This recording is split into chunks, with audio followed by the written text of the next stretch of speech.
RA stories can show the value of patient input to medicine. RA is like a round square peg squeezed into a round hole, but not a regular square peg. See, it's more like a sharp asteroid. And the hole is neatly manufactured. That's the conception of RA that's treated today. See, if you ask a patient, RA is a disease that makes them ill. It causes disability, pain, and lots of health problems. The false conception of RA, a type of arthritis with occasional extra-articular symptoms. Look at just a few RA health problems. This top line is coronary artery disease.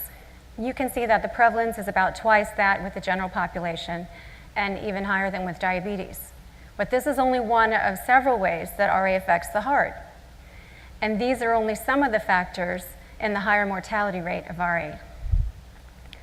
So if I tell you the story of how a mom of 5 who loves football reluctantly became a health activist, I hope I can show you how much patient input is needed. I grew up thinking everybody does push-ups and sit-ups for fun.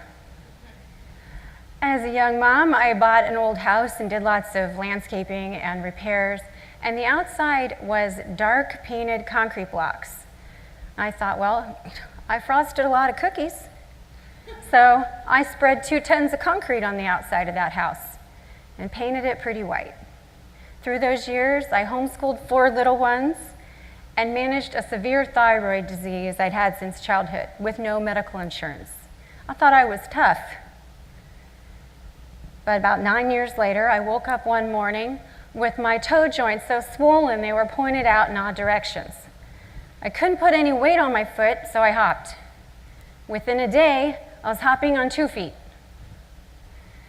Within 2 weeks, my feet were a bit better, but I woke up at 2 a.m. wondering how I dislocated my shoulder in my sleep.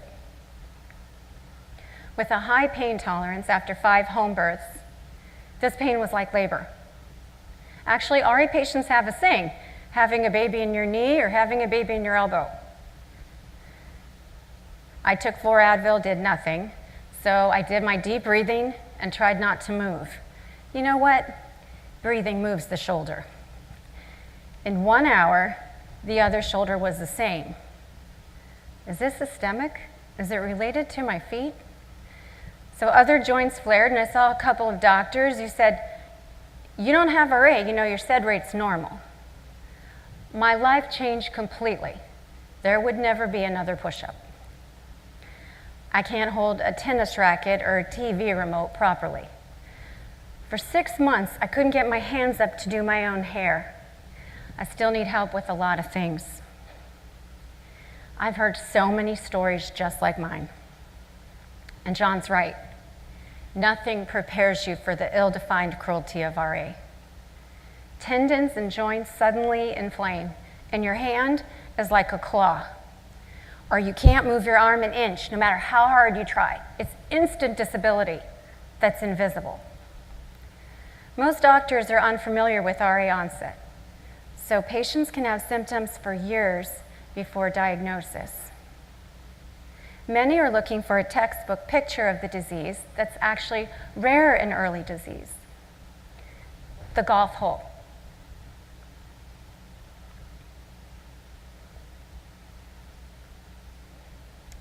Eventually, I learned I had RA and found a doc who used state-of-the-art treatment, low-dose chemotherapy with a biologic.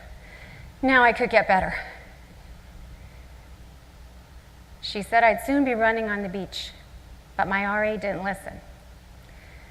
Joints continued to fall like symmetrical dominoes until it was everywhere.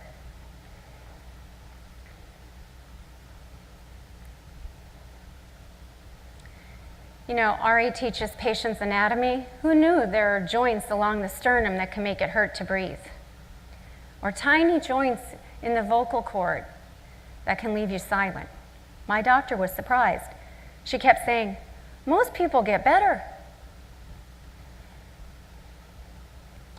There's a steep learning curve for RA patients.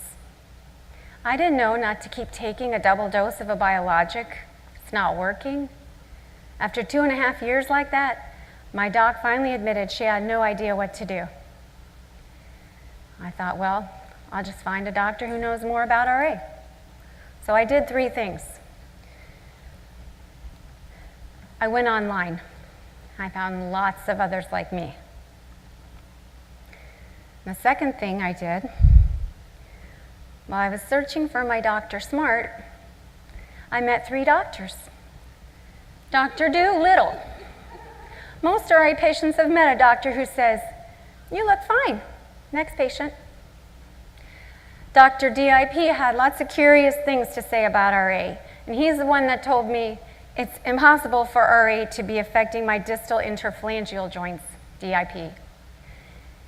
That night, I sat in a dark hotel room reading journal articles that refuted all his claims. Dr. Space Heater agreed with Dr. DIP that my RA must be in remission based on previous CRP results. And they all told me, "You don't look like you have RA." The third thing I did was I blogged. We have lots of science here on my blog and lots of fun. This is a snap of my YouTube PSA from last year. Hope you watch that. We have 550, maybe 560 or 70 pages by now on the website. We've collected over 100 patient RA onset stories for my Onset Story project in their own words. We have well over 14,000 comments and almost 11,000 members on Facebook. But I was afraid to say very much because I had this nagging thought, what's so odd about my RA? That 3 doctors would say that. As I read more RA patient descriptions and lots more academic articles, I started to notice the focus on the golf hole. And that's when I committed my original sin as a patient. I wondered if the medical establishment was wrong. And every time I took a risk to ask questions and speak up, I learned so much more from patients. For example, a year and a half ago, I wrote my swelling confession that I don't always swell. And right away, I got about 300 responses.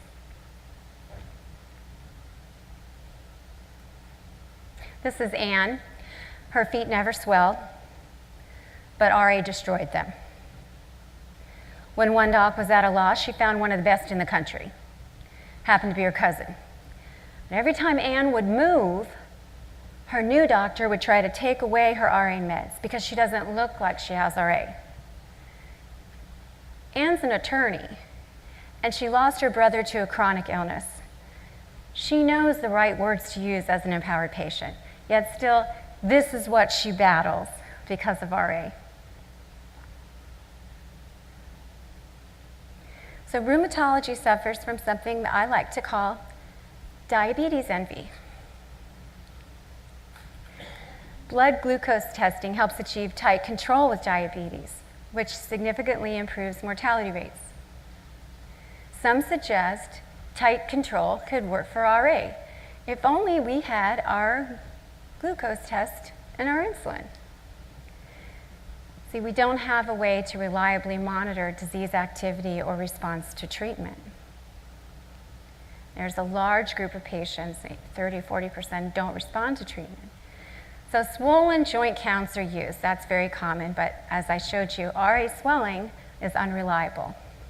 Well, for years, patients were timed buttoning buttons. Ouch!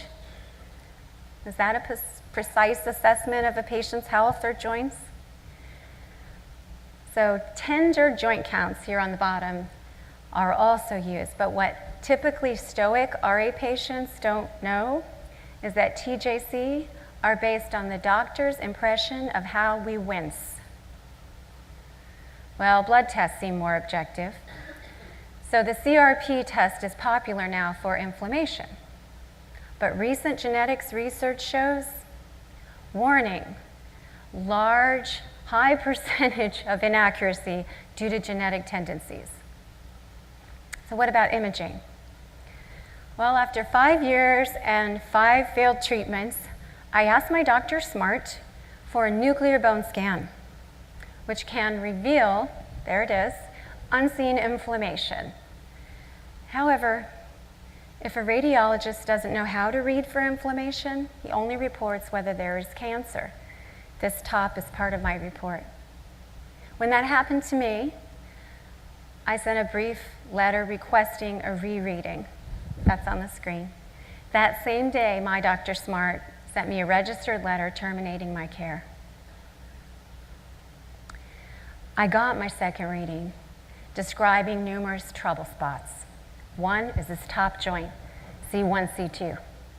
I wanted to show you the x-rays of my friend's mother so that I could tell you how important it is for RA patients to monitor our C-spines.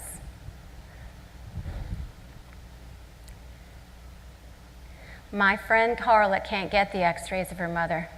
She had neck pain and headaches. 2 doctors said her x-rays looked okay and increased her pain meds.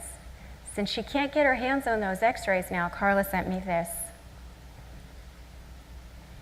See, by the time a 3rd doctor looked at the x-rays, it was too late to operate. And their whole stories in her ebook, Death by Rheumatoid Arthritis. It's not rare for RA to affect the spine, but you might read that it is. I hope you'll look closely at some of these quotes from RA description pages. RA is progressive and destructive. Our spines need to be monitored, yet patients are frequently told that spinal involvement is rare. My care was terminated, and Carla's mother died. And sometimes a patient might try to be E. They might get educated and engaged, and it might not help if medical professionals are misinformed. So I believe the remedy is patient input at every phase of healthcare. Using RA as an example, I'll show you 4 little ways that patient input could improve medicine. First, it's obvious that patients should help to create methods to assess these complex diseases like RA. Second, patient input makes sense in clinical trials. You know, an RA trial is successful with 20% improvement, yet headlines read, "Miraculous new drugs help RA patients get their lives back." Even data meant to show how wonderful these drugs are show fewer than half of patients get 50% better, and it's usually temporary. The 40% of RA patients with lower CRP are excluded from most clinical trials. Would it make a difference? Thirdly, patient input makes sense in advertising. The women in these ads could not easily get treated with these drugs. See that? That doesn't fit the golf hole. Do Abbott and UCB know that? And finally, patient-generated data should be used to create drug package inserts. We've seen an increase in COPD and cough warnings for the biologic Orencia.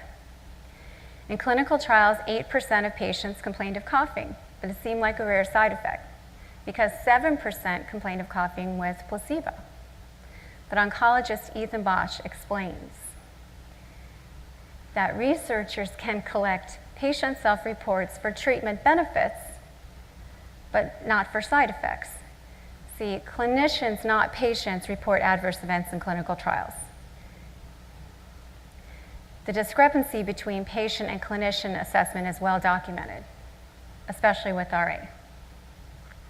In my own case, after 6 months of strong, productive coughing on Orencia, noted by my doc at every visit, I was shocked to later read in my own chart a brief mention of coughing that was mild and non-productive. So do we think that maybe it would make a difference if adverse events were reported directly by patients? What if patients could enlighten investigators? What if patient outcome measures were integrated into all of healthcare?